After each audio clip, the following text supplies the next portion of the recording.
Welcome into a Monday edition of Bleav in Panthers here on the Bleav Podcast Network's Desmond Johnson, Jonathan Stewart in the house. The Panthers kind of took a beating, 48-14 to the Tampa Bay Buccaneers. We'll hit the bright spots. There were some bright spots in Sunday's game, and we have an explanation as to why all that happened on Sunday if you watched that entire game yesterday. Plus, we'll go around the league. We got some news with Saquon Barkley. We've got a couple of former Panthers making the final ballot of the Pro Football Hall of Fame. We'll chop all that up and more. It's Bleav in Panthers. It's live. If you're seeing us right now, you can comment, participate live, open mailbag while we're in here. Let's go ahead and roll the intro. Let's get it popping. Jonathan Stewart gets in, fights for more yardage. Stewart to the mouth of the goal line.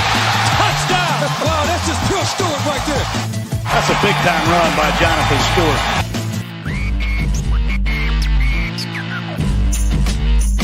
Welcome to Bleav in Carolina Panthers here on Bleav Podcast Networks. Do you believe? Rate and subscribe the show on all major podcast platforms and subscribe to our social media channels on Instagram, Twitter, and YouTube. Video available weekly at youtube.com/@Tobacco Road Sports Radio. Do you believe?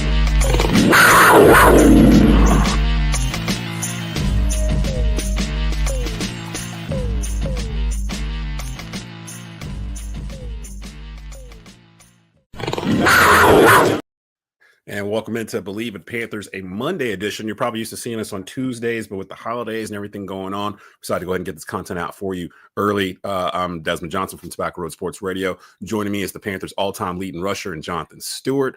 Of course, Stu's Ducks, the Oregon Ducks in the Rose Bowl on Wednesday. So Stu's heading out to Cali to support his alma mater. So we decided to go ahead and get this in for you guys here on a beautiful Monday morning here in the Carolinas. Before we get started with everything, though, a quick word from our sponsors over at Bet Online. Bet Online continues to be the world's most trusted betting platform and your number one source for online betting. From the earliest odds to in-game betting, live betting, Bet Online provides you with all the action and the ability to watch the games as they happen, with the largest selection of odds on everything from football to NBA, college basketball, NHL to UFC. Head to Bet Online today and don't forget to use the promo code Bleav, BLEAV, for your welcome bonus on your first deposit. Bet Online, the game starts here. And where we'll start, and me and Stu talked about it before we came on, we're not going to spend a whole lot of time on this. This is one of those throw the tape away type games. But there was some things that we needed to point out. Panthers and Bucks yesterday. The Bucks keeping their playoff hopes alive. 48-14 winners over the Carolina Panthers. It was a long day. Baker Mayfield 3 for 5 touchdowns. There was a lot of stuff going on, especially on defense. I'm just going to turn it over to you, Stu. Your initial thoughts on what you saw yesterday. Is it time to panic, or was there a reason for what happened yesterday? Well, there's always a reason, right? Yesterday, we had a lot of guys that did not play, especially at the linebacker position. When you talk about stopping the run, that's why you have linebackers. That front seven is very important to have a front seven that can do so. And we've struggled, stopping the run. It's no mystery. It's no hidden fact that we've had problems stopping the run all year. And people say, oh, we were missing Derek Brown. Oh, we're missing this person. I mean, you look at a defense, it's a mentality, and it's also a collective group of guys that have the ability to do things such as being a force and a havoc in stopping the run and getting after the quarterback and all those types of things. And we've just struggled all year long to do that.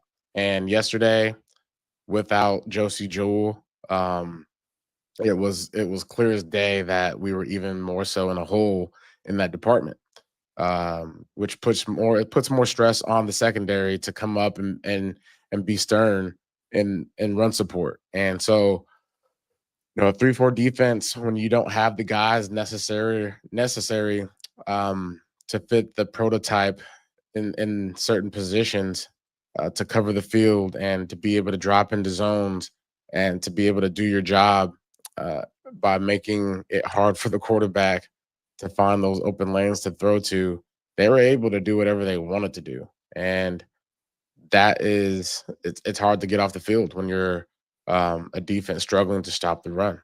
You just can't get off the field when you're getting guys that are getting 9 yards to pop. It's not going to happen. Shout out to Bucky Irvin.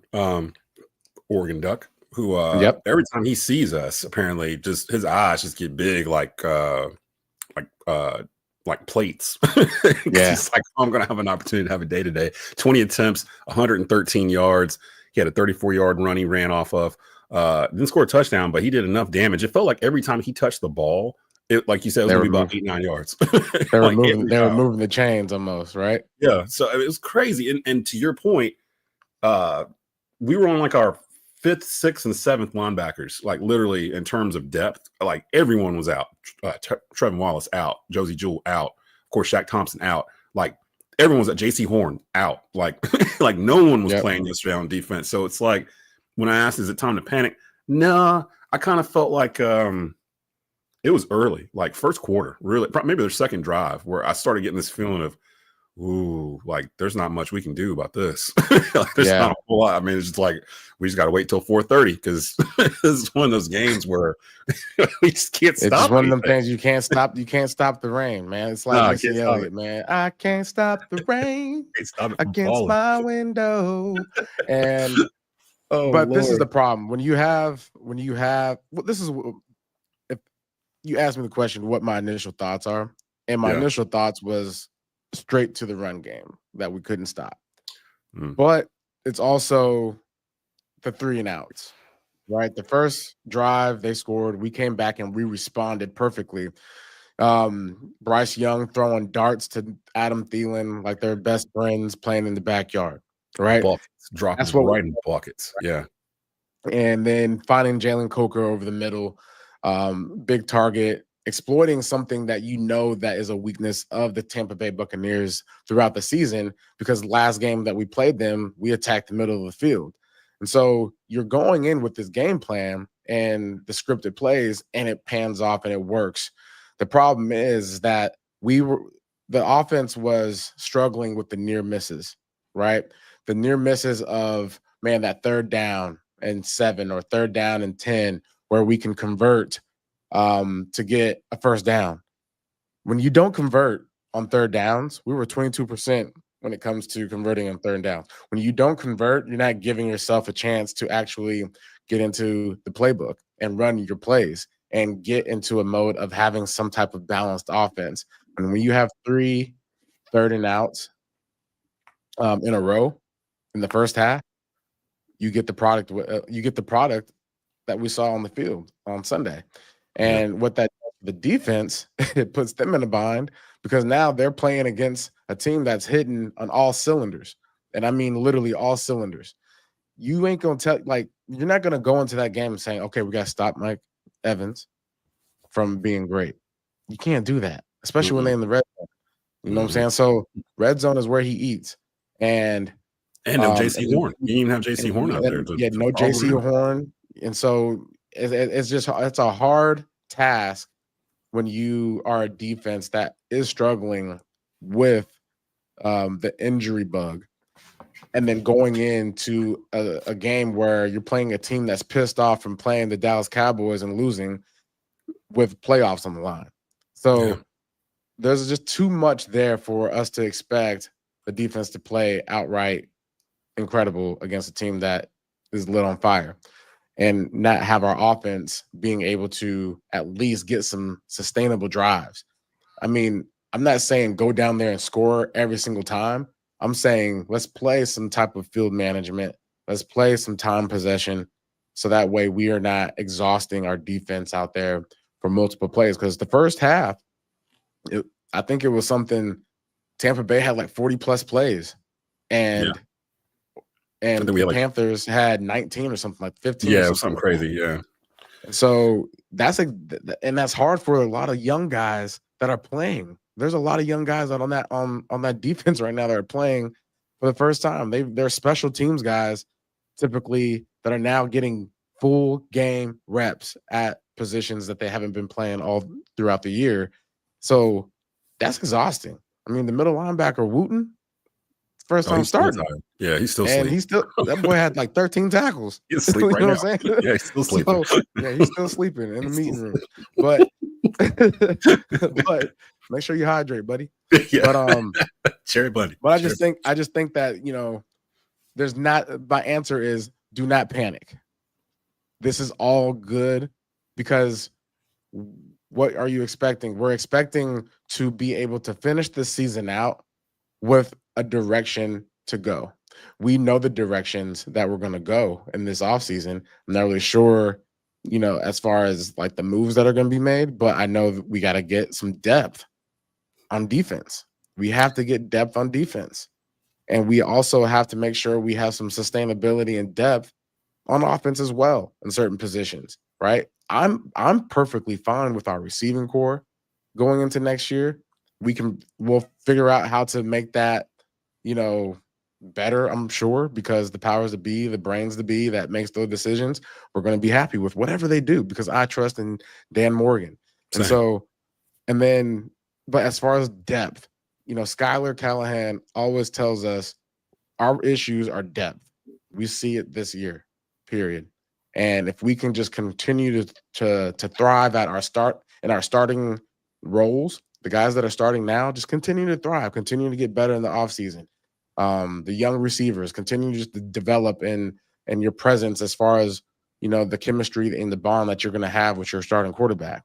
Offensive line, just continue to get, your skill sets, and the fundamentals, to a place to where when you go out there, it just feels like you're walking. It's as easy as walking when you're going to block somebody. And then special teams. Like, I feel like special teams yesterday was a problem. We got a blocked punt. We can't have that. Special teams, when we're in pivotal games next year, plays like that can kill a season, right? Especially when you're playing division opponents. Yeah. So all I want to do is see these guys finish strong and see these young guys get an opportunity to display what they can do on the field. It's funny, you mentioned it a little bit earlier, and it made me remember a thought I had while I was watching the game, probably somewhere around the third quarter. I was like, I feel like defensively, I'm watching Carolina Panthers week 3 preseason defense. You know what I mean? Like personnel and everything. Like there's going to be a bunch of guys that aren't on the roster in a couple of weeks, like guys playing for tape, that kind of thing. And it kind of felt like that because I'm sitting there watching it. I'm like, I can't name half the people that are out here on defense right now. Like there's so many people that they had to plug in because of injury.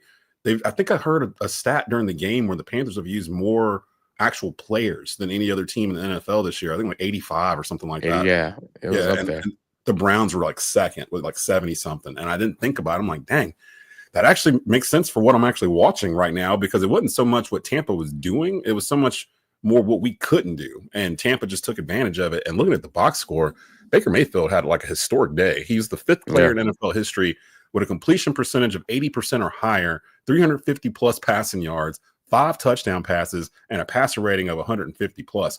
I want to say one of those other players was Cam Newton, if I'm not mistaken. He had a game against Washington where it felt like he had like 5 touchdowns. He rushed for 100 yards, like some other stuff going on.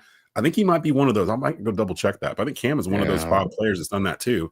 But Baker, that offense, 551 total yards of offense, 202 rushing yards, 349 in the air. It was, I mean, it was a wrap by halftime. Really, it was really a wrap by halftime. But it felt like Tampa could have did more. I mean, really though, going into halftime, we scored on that drive there, and we gave ourselves a chance to kick a field goal, and we missed it. I actually felt optimistic. I was like, man, I did too. As long as our offense can score. We were like, wrong. that was just do that. And obviously, fans for fans that don't understand how, how is it possible for teams to just score right before half? It's because defenses are playing prevent, right? They don't want you to score, so you're going to gain yards, you're going to gain access to getting into the red zone a little bit easier because of soft coverage. And then hopefully you have a really good red zone defense to where you just lock it down and they kick a field goal, maybe, right? Yeah. And we were able to exploit that.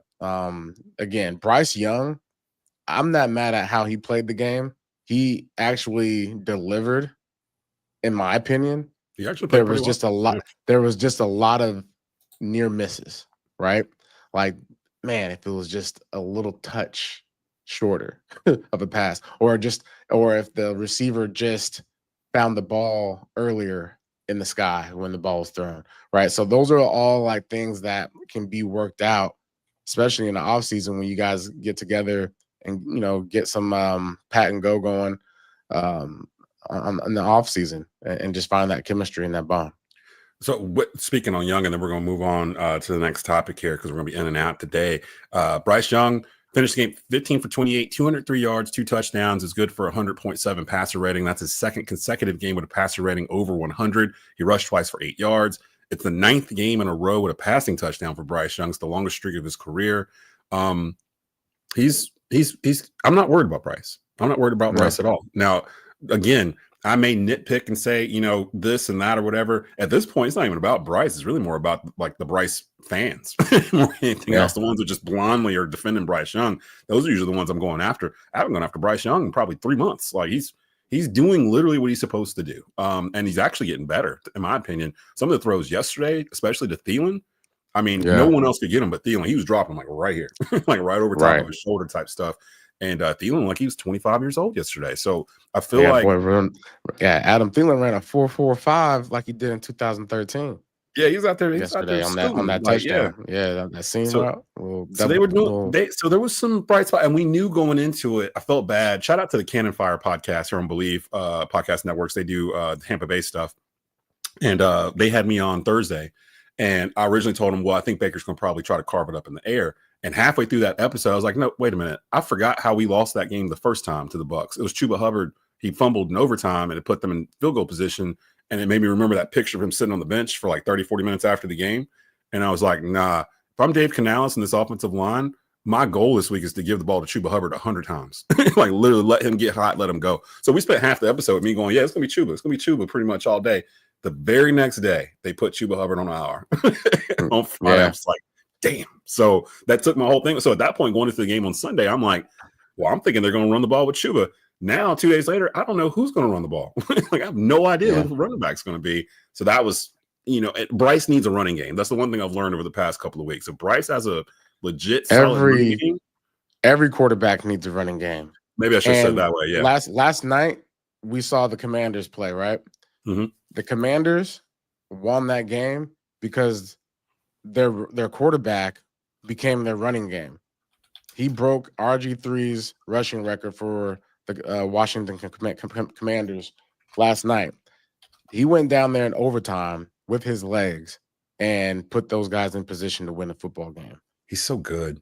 He's really so good. He's so much fun to watch. And that's what's, I think yesterday, Bryce, for whatever reason, maybe he has an injury that he's kind of protecting or whatnot, a little soreness from just running a lot more recently. Yeah. We didn't see him take off and run yesterday either. So I think that element to his game is proven to be successful when it comes to putting this team on his back and winning games, is using his legs when he needs to. And I think, credit to the Buccaneers. They obviously had that in the back of their head, and there wasn't a lot of opportunities for him to do so. So they played a good game. Yeah. I mean, again, it's one of those you kind of ball it up, throw it in the trash. It's one of those we knew we came in outgunned to begin with. It kind of went the way it probably should have went. Like I would have been more worried about the NFC South as a whole if Tampa struggled with us yesterday, and they're the ones that are fighting for the division. Between now we still kind of say, and what happens in this division? We play Atlanta on Sunday in the season finale, and Atlanta and Tampa are right there. One of them is going to the playoffs. Like they got to send one of them to the playoffs, and Tampa kept their hopes alive by beating us on Sunday. We can disrupt the system by beating the Falcons on Sunday and actually sending Tampa to the playoffs if we choose to. Or we can lose to the Falcons and Tampa can win their game and go to the playoffs themselves. So we do have a bit of a say in what happens in the NFC South this Sunday. So we got a little something to play for. I want to get over to news that dropped this week regarding the Pro Football Hall of Fame, because it's not very often where the Panthers get represented like this on a final ballot. And I thought it was super important. 15 former standouts have reached the final ballot for the class of 2025. Have you been to the Pro Football Hall of Fame before up in Canton? Oh, did you freeze? Might have froze on me. I may have lost Stu here. Oh, here you are. There he is. Can you hear me? Have you ever been to the Pro Football Hall of Fame in Canton?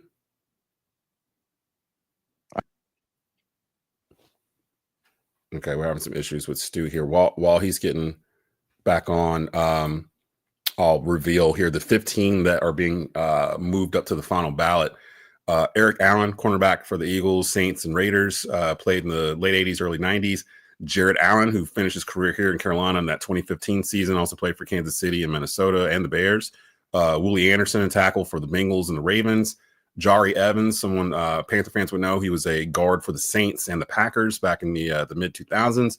Antonio Gates, tight end for San Diego, 2003 to 2018. Torrey Holt, who a lot of people know here in North Carolina, played high school football at Eastern Guilford out in Gibsonville, and of course played for the greatest show on turf, the St. Louis Rams. Eli Manning, quarterback for the New York Giants. Terrell Suggs for the Ravens, Cardinals, and Chiefs. Fred Taylor, running back for the Jags. Adam Vinatieri, of course, kicker for the Patriots. There's not a lot of kickers in the Hall of Fame. Reggie Wayne, wide receiver for the Colts. Darren Woodson, safety for one of my favorite teams, the early 90s Dallas Cowboys. And Marshall Yanda, guard for the Baltimore Ravens. But the two that we're here to talk about are our favorites, middle linebacker Luke Kuechly and wide receiver Steve Smith, who both made the final ballot. Now, Smith was actually eligible last year, and I think got there, but didn't make the final cut. So he's back again. This is Luke's first time on the ballot. So he's potentially going as a first ballot Hall of Famer, just like Julius Peppers did last year. You had the honor of playing with both of these players during your career as a Carolina Panthers, Stu. So I wanted to take the opportunity to basically share your thoughts on these two guys. We can start off first with Smitty, since you both played on the offensive side of the ball. He's been retired a little bit longer than Luke has. This is Luke's first year of eligibility. Is there like a particular Smith story, or just, I know it's a little. I have so many stories. I have so many stories with Big Bro. Man, Steve Smith, man, from the first day that I got to the Carolina Panthers, he was a guy that I leaned on, literally as, how do you be a pro? And not just on the field, but off the field. Like, how do I take care of my finances? How do I deal with family stuff? You know, there's just so many things that, you know, you can learn from a guy that has grown so much in this game, on and off the field. You know, the wisdom that he poured into me the first time was, you know, learn how to say no, right? You know, your family's going to ask you for things. People are going to ask you for things. You got to learn how to say no and protect your nest egg. And then, you know, one of the things that I just realized, the moment that I realized Steve was really different, it wasn't anything that he did in a game. It was everything that he did pre-practice, which was nothing. Pre-practice, he walked on the field. He got in the stretch lines, and he did not stretch. You hear me? My man did not stretch for nothing. I don't know what he was doing. Maybe he stretched in the locker room. I don't know where he did it, but he did not stretch at all. He just showed up in his uniform, talking junk, hanging out with people, laughing, giggling, whatever it is. And when the whistle blew for the practice to start, he put his helmet on and he'd be out the gate. That's that Bo Jackson, like, where people were like, how did Bo get big? He ain't lifting weights. Like, there's dust on his weights. He's literally just out here hauling logs and stuff outside, and he's got that country strain. Sounds like Smitty just, I don't need no stretch. Like, I used to literally look at him because we stretched together, like or I stretched.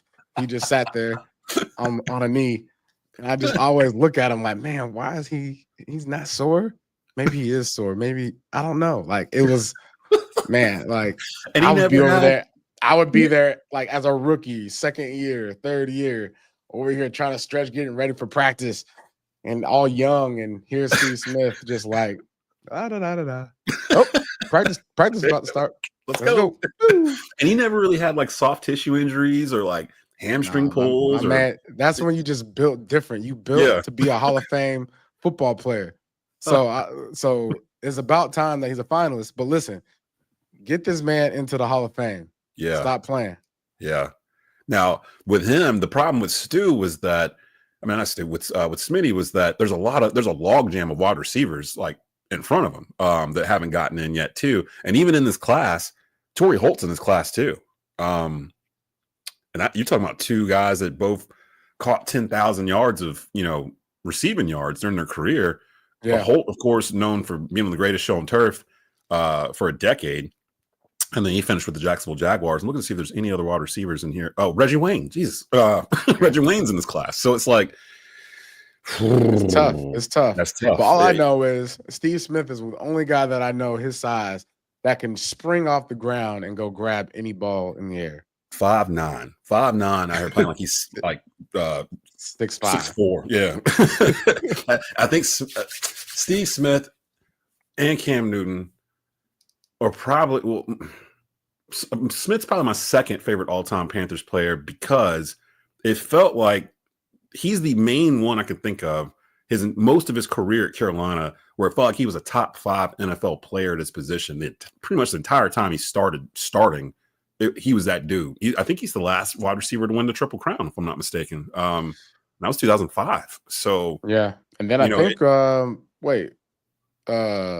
Jamar Chase just did he do it? I know he's close. Yeah, he's either now or on the way to be. Either way, we'll let us find out. know. Yeah, we'll find out Sunday. It's got to be touchdown, lead the league in touchdowns, receiving yards, and receptions. And Smitty did it in that 05 season where, honestly, I don't know if he got MVP votes, but he should have. That was the year where he basically beat the Bears by himself in the playoffs. And then I think he had a punt return and something else happened. And that was the year we ran out of running backs. It was before they drafted you.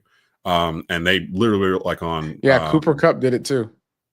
Cooper Kupp. I'm sorry. Cooper Kupp did it recently. Yeah. And actually, Leonard Kowalski. It's open mailbag. Whenever we're in here live, you guys can chime in, help us out. Help us out, Leonard, please. Yeah, man. We don't be knowing all the facts out here. He was one of the last ones. He was one of the last ones to win he was the last one for the Panthers. How about that? And moving on from Smitty, Luke's stories, because playing against him on offense, how infuriating was it to try to practice against this guy? Because I would imagine coaches would have to maybe sit him down for a little bit just so you guys could run some offense, because it felt like he knew where you were supposed to be. Luke is a guy that does things the right way. He's a pro. He's not the guy that is causing havoc and beating up on guys in practice when you're not supposed to be, right? But he's gonna always flash in front of you like he's there. Like, hey, look, that play was stopped. I was there. Like, like Superman, literally. So true. We'd be like doing like an RPO, and you just see a flash of Luke that just goes by. I was like, oh man, that play was dead. That's boring. But Luke is obviously, people know that he's just one of the best humans on the planet. And I'll just state that, there's many stories where he just has these moments where he's just showing his acts of kindness authentically and genuinely from the kindness of his heart.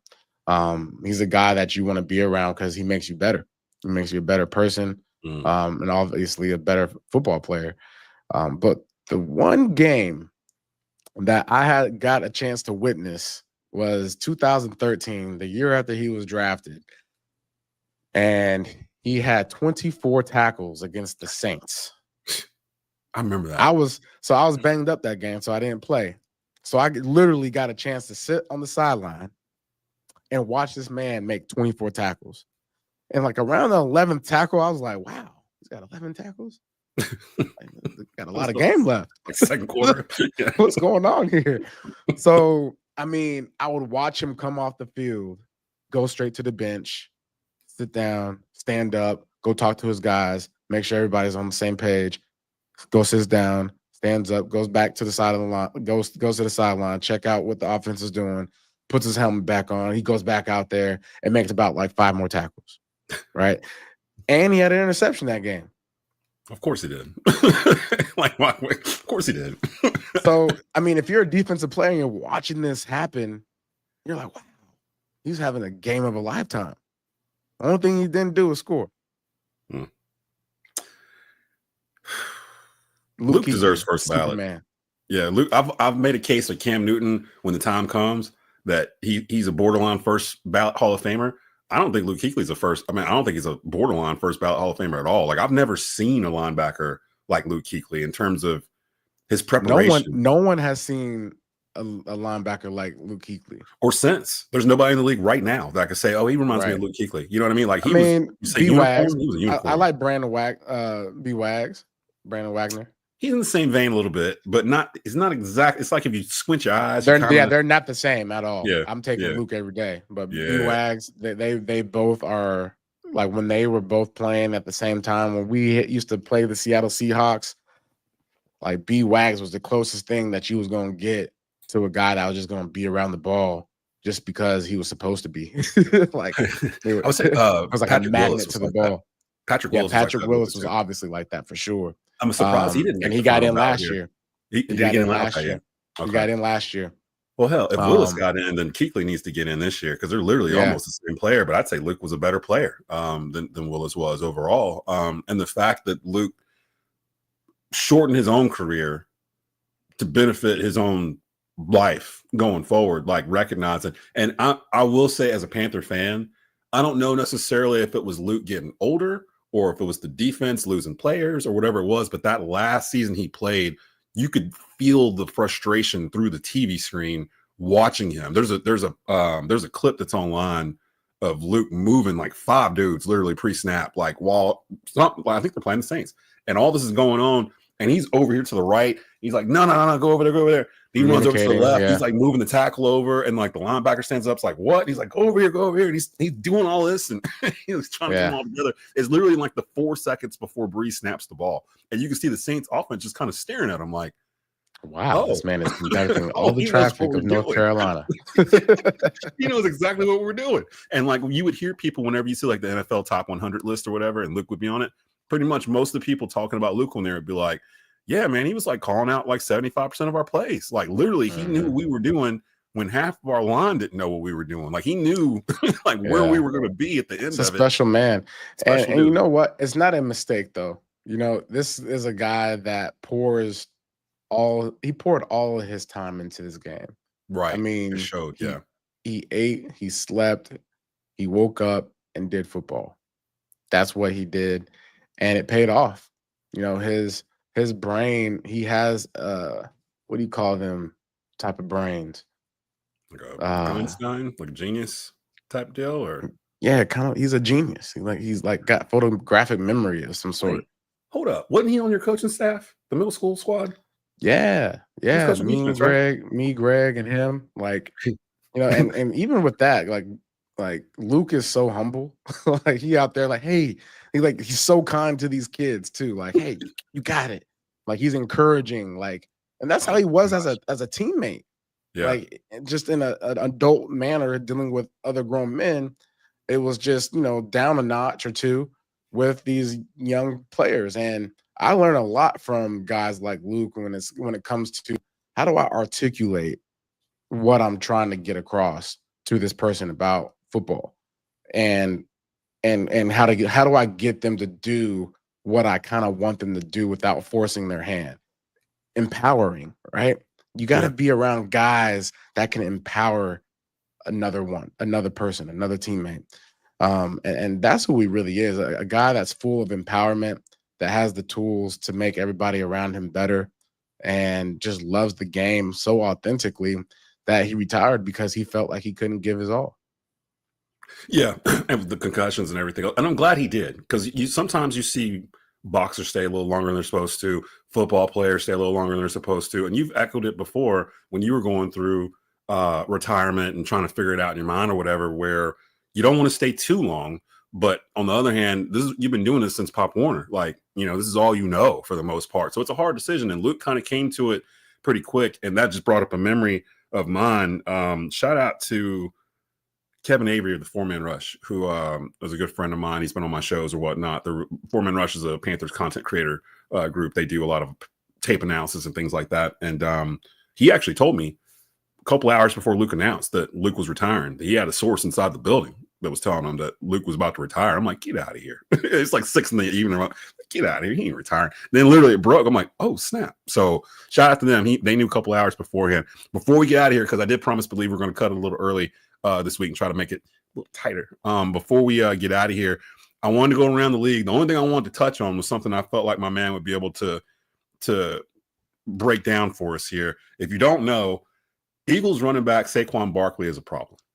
Yeah, he's Saquon 2K Barkley now, baby. 2K Barkley. He crossed this man jumped over somebody backwards earlier this year. Like, let's not forget that. Like, he did a video game move in game. So he crossed the 2,000-yard barrier yesterday. And he's only 101 yards away from breaking Eric Dickerson's single season all-time rushing record. Now, the Eagles have pretty much clinched, if I'm not mistaken, they've clinched the NFC East. They did that on Sunday, and or they already did it. And they're playing the New York Football Giants, Saquon Barkley's previous employer. You don't necessarily need Saquon in this game. Matter of fact, the Eagles are probably going to rest some of their starters because it's kind of a meaningless game at this point for them. The Giants are out of contention. However, it's the Giants. It's the NFC East. It's your rival. Yeah, it would be magical. Listen, I'm not even gonna. I'm not going to answer this. I'm not going to answer this question from the vantage point of Saquon Barkley. I'm going to answer this. I'm going to answer this question from the vantage point of running backs across the world. That's what I want. Here we go. Do you play? I have an opportunity to break Eric Dickerson's rushing record, I'm going to want to do it. It stood for that was in the 80s. That was like 30 going on 40 years now. That's yes. Like, I want to do it. Give me the ball. I want the ball. Put me in the game with the second string. I don't care. I'm gonna try to do it. Right? Hell, he might do it because that's the competitor. That's the competitor that's within you, and you dream your whole life to break records like this. And I don't know if you'll ever have this type of opportunity again. I mean, look at Derrick Henry, right? Yeah. He rushed for 2K, and he had an opportunity to break the record. He didn't get to, right? And who knows if he'll get another opportunity. These seasons, these guys are so talented. And they're so explosive and one of a kind generational talent. And we've seen, what toll it takes on running backs throughout a season. It's a little bit of like I don't even like to call it luck. I call it God's grace. The grace that you have been able to be healthy enough to sustain 16 games this year is a blessing in itself, right? And so to be able to have this opportunity to go in with the 17th game and be able to break that record, that is not going to happen. You can't bank on that.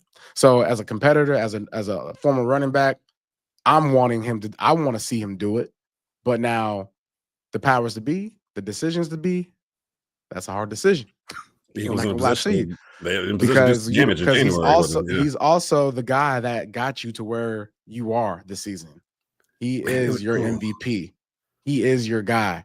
And so you cannot risk, him going out there and getting banged up or hurt and having any type of setback to where, I mean, shoot, I'd rather him be the Super Bowl MVP than to have the rushing record. But that's a mixed up answer because it's so hard. You can't dial in on it. Only Saquon can really know what he wants to do. Oh, he wants only the Philadelphia Eagles can make that call. If I'm the Philadelphia Eagles, if I'm actually the GM, I'm saying to myself, my job is to protect the player from himself. Period. Well, that's right. If you're the coach, what do you do? If you're was it Nick Sirianni, the Eagles coach? Like, if you're him, you run the risk of alienating your locker room late in December by pulling this dude when he's got an opportunity to do something individually that I think the last running back I think of that was close to it was Adrian Peterson the year he was MVP, and that was the very last game. He was trying to catch it like right at the very end, and he fell a couple yards short. So look, clip this right here. The only way that I'm allowing Saquon Barkley to go out there against the New York Football Giants and ball out and cuss them out, do whatever you want to do the Marshawn Lynch in the end zone when you score on a 60-yard touchdown to break the record, whatever it is. The only way that I'm gonna allow that to happen is if all the starters are playing.